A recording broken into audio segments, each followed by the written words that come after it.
Boa noite, igreja. Boa noite. Eu estou muito feliz de estar aqui hoje, porque para quem me conhece mais de perto sabe que eu nasci dentro da igreja. Minha mãe é opera bíblica por muitos anos, enfim, então eu era aquele ditado rato de igreja, sempre estava na igreja e nunca antes eu preguei. E eu me afastei, fiquei 14 anos afastada da igreja, dos caminhos de Deus. E há menos de um ano eu voltei agora para a igreja e hoje está aqui, então para mim é muito especial. E esse era um sonho que minha mãe tinha de me ver pregar. Inclusive eu estou gravando porque ela mora longe e infelizmente não consegue vir. E ela me pediu por favor para gravar porque ela queria muito ver. Então eu estou muito feliz de estar aqui e espero que não seja eu que esteja falando, mas que seja Deus que fale através de mim. E que o Espírito Santo possa estar aqui agindo no coração de cada um. Antes de a gente ir para a Bíblia, antes de eu começar a pregação, vamos fazer mais uma oração pedindo a orientação do Espírito Santo. Pai nosso que estás no céu, muito obrigado por estar aqui nessa noite. Muito obrigado por tudo que o Senhor tem feito na minha vida. Muito obrigado pelas tuas bênçãos. Que o Senhor esteja aqui agora nesse momento, dirigindo tudo que eu vou falar, me guiando. Que não seja eu quem fale, mas que seja o Senhor que fale através de mim. E que o teu Espírito esteja aqui agora me inspirando, me dando as palavras certas. E que o Senhor possa tocar no coração de cada um que precisa ouvir essa mensagem. São favores que eu te peço, em nome de Jesus. Amém. Hoje o texto que eu trouxe para pregar vai ser em 2 Timóteo. Mas antes de a gente propriamente abrir a Bíblia, eu gostaria de contextualizar um pouquinho sobre o que eu vou falar. Todo mundo aqui já ouviu falar com certeza sobre o apóstolo Paulo. Ele foi um dos maiores pregadores assim, que existiram, na minha opinião. Muitas pessoas foram convertidas, né, através ali do trabalho de Paulo. Ele vivia viajando e pregando. E Paulo, com certeza, é um homem muito, muito abençoado. Paulo foi preso em Jerusalém. Ele estava numa dessas viagens que ele estava pregando, né, ele foi preso ali em Jerusalém. E ele ficou um tempinho preso em Jerusalém, só que ele não queria ser julgado pelos judeus, porque sempre houve ali uma rixa, digamos assim, entre os judeus e os romanos. Então, como ele era cidadão romano, ele tinha o direito de ser julgado em Roma, e ele usou desse direito. Então, ele pediu que ele fosse transferido para Roma. Foi transferido de navio, o navio naufragou, vocês devem conhecer a história. E chegando em Roma, tinha outro problema além da prisão dele. Que ele iria ali ser julgado por Nero. E Nero era um dos imperadores mais cruéis assim, que já existiram. Ele era um homem realmente muito mau, não temia ninguém, não temia nada, não respeitava ninguém. Ele, quando alguém desafiava ele além de matar aquela pessoa, mandava matar aquela pessoa, ele mandava matar a família inteira. Então ele realmente era uma pessoa muito má. E Paulo iria ser julgado por ele. Então, Paulo tinha quase certeza de que ele ia ser condenado à morte, porque realmente era um homem que era muito mau. E ele já esperava que isso ia acontecer. As pessoas ali também, os cristãos também esperavam que provavelmente Paulo seria condenado à morte.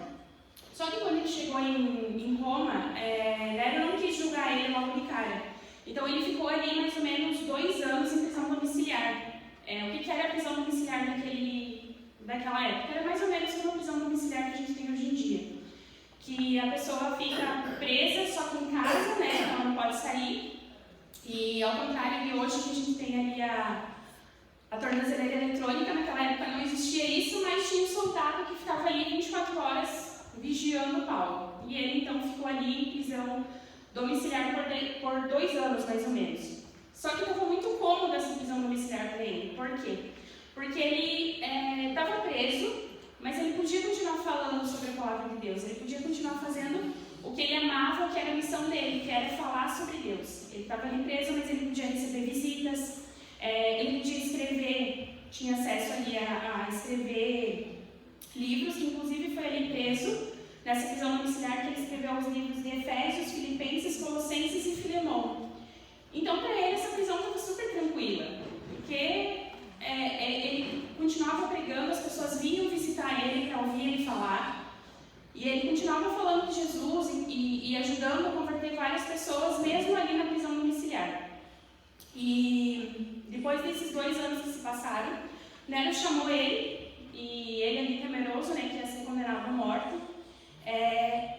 chegou na presença de Nero, Ellen White fala que Paulo tinha uma comunhão tão grande com Jesus, ele tinha um relacionamento tão íntimo com Deus, que Nero, que não tinha medo de ninguém nem de nada, temeu a Paulo.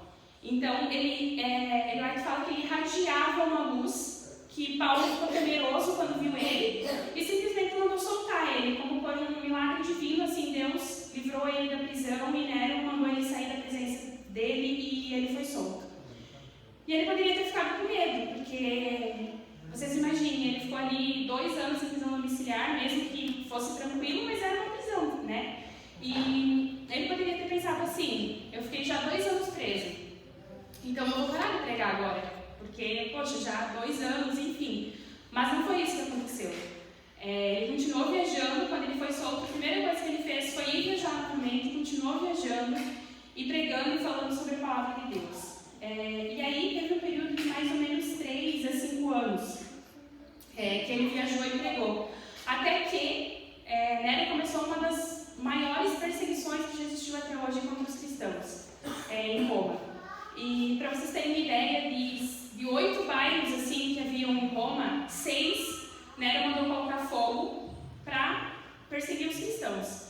E até tem uma referência assim, que a gente não sabe se é verdade, né, mas que enquanto os bairros ali estavam pegando fogo, com cristãos queimando, casas queimando, enfim, Nero tocava sua harpa como se nada estivesse acontecendo, olhando toda aquela destruição. Para vocês terem ideia do quanto ele era um homem mau. E ele precisava de alguém para pôr a culpa, digamos assim, dessa destruição ali em Roma. E quem era o líder dos cristãos naquela época? Era Paulo. Então, ele pensou, vai ser muito fácil, vou pôr a culpa em Paulo, que tudo isso está acontecendo por causa de Paulo, que está espalhando, está falando sobre Jesus. Então, a culpa recaiu sobre Paulo. Paulo, que estava lá viajando, falando sobre Deus, mais uma vez foi preso. Só que diferente da primeira vez que ele foi preso, que ele ficou preso ali na prisão domiciliar, que foi tranquilo, que ele podia receber visitas, podia escrever os livros, enfim. Dessa vez, ele não foi para uma prisão domiciliar. Ele foi preso num calabouço escuro, úmido, fedido, pequeno, um lugar muito inóspito, que realmente era muito ruim. E Paulo, preso ali naquele lugar, como estava tendo essa grande perseguição ali em Roma contra os cristãos, não existia mais cristãos ali em Roma naquela época. Porque Nero ou tinha mandado matar, ou eles tinham ido embora de Roma por causa da perseguição, ou eles haviam desistido de seguir Jesus. Então, simplesmente não havia mais praticamente nenhum cristão ali. E os que haviam estavam muito bem escondidos e não queriam aparecer. Então, Paulo, ali preso, como não havia os cristãos, ele não estava recebendo visita, porque visitar Paulo ali na prisão, a pessoa assumia que ela era cristã e corria o risco de ser condenada à morte também. Então ninguém queria se expor a esse risco de dizer, eu vou lá visitar Paulo e as pessoas vão saber que eu sou cristã e aí a coisa, eu posso ser presa também, enfim. E o Paulo, ele se sentiu muito sozinho, porque a prisão já é difícil. E quando você não recebe visitas, quando você está ali sozinho, naquela situação, naquele lugar ruim, as coisas ficam ainda piores. Se você não tem ninguém para desabafar, não tem ninguém para falar, não tem ninguém para conversar. Além de Deus, claro que Paulo tinha, mas não tinha ninguém humano ali com ele, né? E Paulo estava sofrendo muito. E aí, a gente entra para esse texto que a gente vai ler agora, que está em 2 Timóteo, no capítulo 1, do verso 15 até o verso 18. A gente vai ler, se vocês puderem procurar.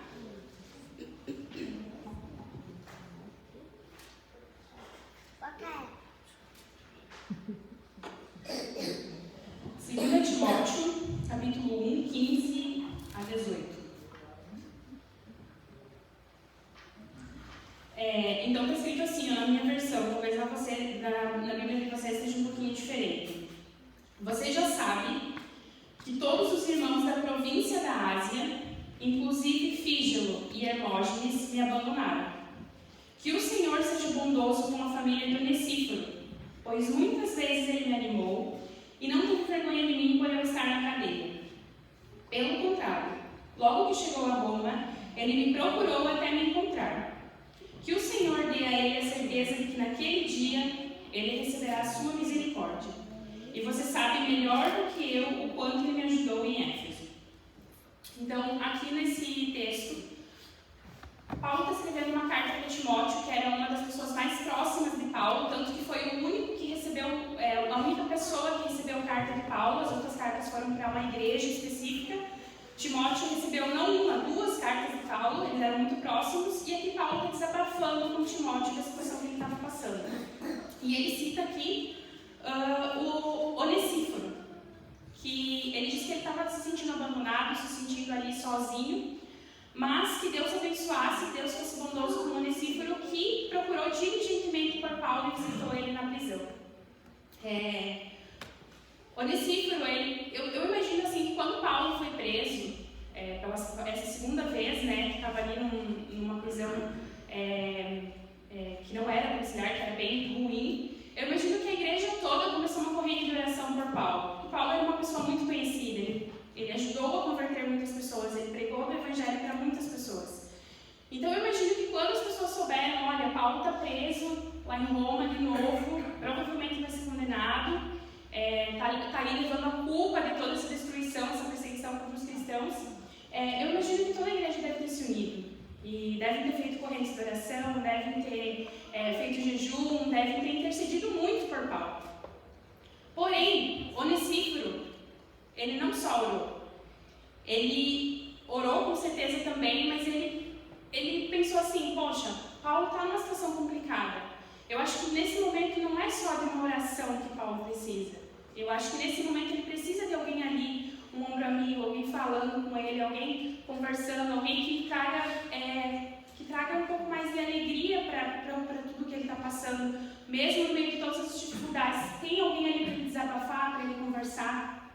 E ali no texto fala que ele procurou diligentemente por Paulo quando ele chegou a Roma. Então, assim, além de não apenas orar por Paulo, ele poderia ter chegado em Roma e ter, procurou um pouquinho ali, Paulo, não encontrei, Deus sabe que eu fiz minha parte, e é isso, vou voltar para minha casa. Eu tentei, mas não, o texto fala que ele procurou diligentemente, ou seja, ele procurou bastante Paulo. Até ele encontrar, ele não desistiu, até ele encontrar onde Paulo está preso, ir lá conversar com Paulo, falar com ele, trazer ânimo. E ali, a palavra que Paulo usa, né, que ele me animou, no grego, essa palavra, no original grego, ela traz o significado de refrescar, reviver, aliviar. Então ele usa essa palavra assim, que o Onesíforo me animou, que ele que ele trouxe alívio à alma de Paulo em um momento que Paulo estava se sentindo abandonado. E vocês devem saber, eu acho que a maioria da igreja sabe, que recentemente meu esposo sofreu um acidente de moto e quebrou clavícula. E quando isso aconteceu, né, eu soube, minha bebê tinha, acho que 15 dias mais ou menos, eu estava ali no puerpério, quem aqui é mãe sabe, o turbilhão de emoções que a gente fica depois que a gente tem um filho. E aí quando eu soube assim, eu recebi uma ligação, olha, nem foi ele que me ligou, foi uma outra pessoa que ajudou a socorrer ele, seu esposo sofreu um acidente de moto e tal. Na hora assim eu fiquei em choque, eu pensei, meu Deus, aconteceu alguma coisa muito grave, para nem ser ele que está me ligando. Enfim, fiquei assim, muito preocupada e fiquei assim 2 dias chorando e pensando, Deus, como é que eu vou me virar? Porque eu sou uma bebê pequena, a gente tem uma empresa que é eu e ele a empresa, então assim, se eu não estou, ele tem que estar. Eu com uma bebê não conseguiria estar e eu fiquei, Deus, o que eu vou fazer agora? Não sei. E nesse momento, muitos irmãos mandaram mensagem pra gente, né, falando, olha e tal, soube do que aconteceu, vamos orar por vocês, enfim, e a gente ficou muito grato com essa preocupação, a gente sentiu realmente o carinho da igreja, mas o que realmente marcou e o que realmente fez diferença pra gente, além das pessoas que oraram, foi as pessoas que realmente estiveram lá, que se preocuparam com a gente, sabe, foram lá, buscaram a moto, que ele nem sabia onde a moto ficou, foram lá, procuraram, vamos procurar a moto, vamos buscar, vamos fazer isso, vamos no hospital, ver como que ele está, enfim, que realmente tiveram alguma atitude. Isso é uma coisa que a gente nunca vai esquecer, que vai ficar para sempre marcado no nosso coração. Então, O que eu tiro assim, de lição dessa passagem, né? Que muitas vezes é muito fácil a gente falar que vai orar pelos nossos irmãos. A pessoa fala pra gente assim, tô com algum problema, tô com alguma situação, e é muito simples a gente falar, olha, eu vou orar por você. E eu não estou aqui falando do poder da oração, a oração é importante, a gente tem que orar pelos nossos irmãos, mas muitas vezes não é sobre uma oração que o seu irmão está precisando.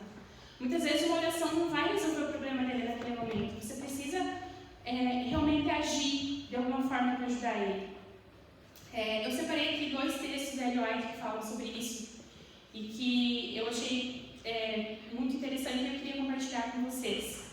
O primeiro, ele fala o seguinte: Cristo colocou sobre sua igreja o dever de cuidar dos necessitados dentre seus próprios membros. Ele dá aos membros da igreja uma responsabilidade pessoal quanto a cuidar deles. Isso está escrito no livro Beneficência Social, número 178. O outro texto que eu separei diz o seguinte: como os membros de uma verdadeira família cuidam uns dos outros, tratando os doentes, sustentando os fracos, ensinando os ignorantes, exercitando os inexperientes, assim cumpre aos que pertencem à família da fé atender aos seus necessitados e inválidos. Isso está escrito na Ciência do Bom Viver, página 201. Quando a Lê me convidou para pregar, eu confesso que eu fiquei temerosa, porque eu não gosto de falar em público. Quem me conhece de perto sabe.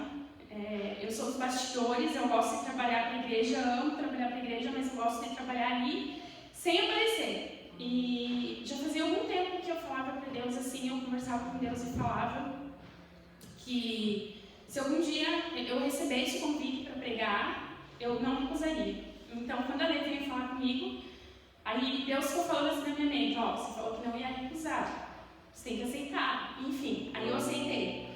E quando eu comecei a estudar sobre isso, eu falei com Deus assim, quando ele me convidou, eu falei com Deus assim: eu não quero pregar um assunto sobre salvação, sobre fé, e chegar lá e pregar. A Bíblia tem muitos assuntos que são muito ricos para a gente falar, mas eu não queria pegar um assunto só e queria aqui pregar.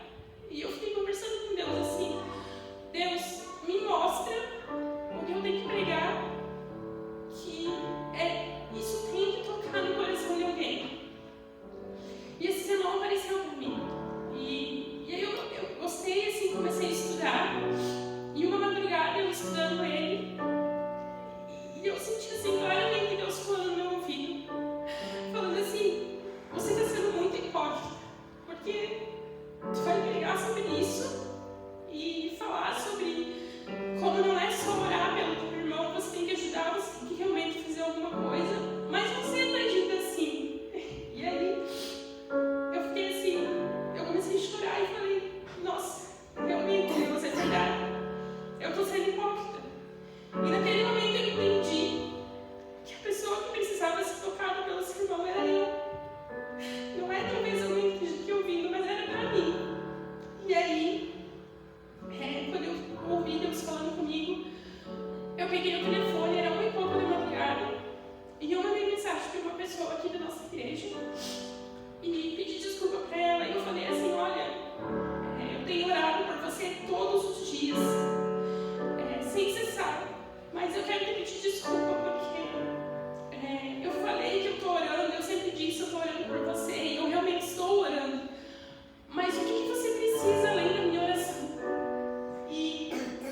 mais do que uma oração. Que uma oração não vai resolver o problema dessa pessoa nesse momento, que você deve fazer mais do que orar. Onesíforo não disse para Paulo que ele estava apenas orando por Paulo. Ele não falou assim: olha, coitado de Paulo, estava preso, vou orar por ele, vou me ajudar aqui, vou orar por ele. Não, ele foi lá e orou diligentemente por Paulo. Ele não descansou enquanto ele não encontrou Paulo. E ele, inclusive, foi uma das últimas pessoas a ver Paulo antes de Paulo morrer. Porque nessa prisão, Paulo não foi mais solto, ele foi condenado à morte e ele morreu pela causa de Cristo. E ele fala no texto que Deus, naquele dia, quando a Bíblia fala naquele dia, a Bíblia está se referindo à volta de Jesus. E Paulo fala que Deus, naquele dia, conceda misericórdia ao Onesíforo. Então vocês vejam como essa pequena atitude de Onesíforo marcou a vida de Paulo. Para Onesíforo era só uma visita, era procurar Paulo e ir lá e visitar. Mas para Paulo era muito mais do que uma visita. Para Paulo era o ânimo que ele estava precisando, era a mão de Deus que ele estava precisando naquele momento. Talvez Deus esteja chamando você para ser um discípulo de alguém. Talvez nessa noite Deus quer que você seja mais do que uma oração para alguém, seja a mão de Deus na vida de alguém. Existem muitos momentos que Deus usa as mãos humanas para abençoar as pessoas. Que Deus faz com que o nosso irmão nos ajude, que através do nosso irmão Deus nos abençoe. E o meu desejo para essa noite é que a nossa igreja não seja conhecida só por pessoas que oram, mas que a nossa igreja seja conhecida por pessoas que amam o seu irmão, que além da oração elas realmente se preocupam, que elas realmente fazem alguma coisa pelas pessoas que precisam. Eu quero muito que o Espírito Santo toque no coração de vocês, para que a gente dobre os nossos joelhos para orar pelas pessoas, mas que a gente também se levante para agir. E que a gente realmente, como corpo em Cristo, como uma igreja que somos, que todos os membros são importantes, que a gente se importe de verdade com o nosso irmão.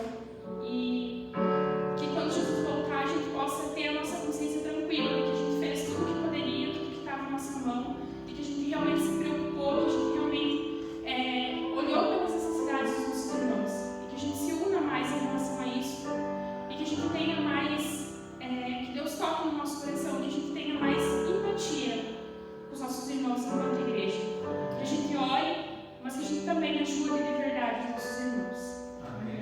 E isso era o que eu queria falar para vocês essa noite. E espero de verdade que vocês tenham sido tocados de alguma forma, assim como eu fui, com uma pregação que tocou muito no meu coração, que o Espírito Santo trabalhe isso no coração de vocês também.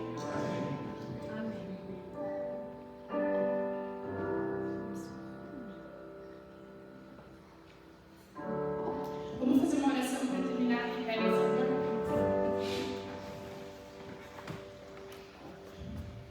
Pai nosso que estás no céu, muito obrigado pelos seus cuidados conosco. Muito obrigado porque o Senhor é um Deus misericordioso. É um Deus que, apesar das nossas falhas, o Senhor cuida de nós, o Senhor toca o nosso coração de forma amorosa, assim como o Senhor fez comigo enquanto eu estudava esse sermão. Muito obrigado pela paciência que o Senhor tem conosco. Muito obrigada pelo privilégio de podermos ser a tua mão para outras pessoas aqui nessa terra. O Senhor poderia usar anjos para ajudar outras pessoas, mas o Senhor nos dá o privilégio de fazer isso. Então que o teu Santo Espírito possa sempre tocar no nosso coração, para que a gente realmente se preocupe de verdade com os nossos irmãos, que a gente ajude, que a gente ore, mas que a gente também ouça as necessidades deles. E que a gente seja sempre um corpo unido em Cristo, para que quando o Senhor voltar, nós possamos estar todos preparados e irmos juntos para o céu. São favores que eu peço, em nome de Jesus. Amém.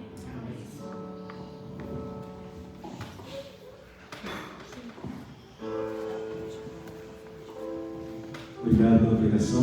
A nossa irmã Elaine vai estar na porta para se despedir de nós. Uma boa noite a todos.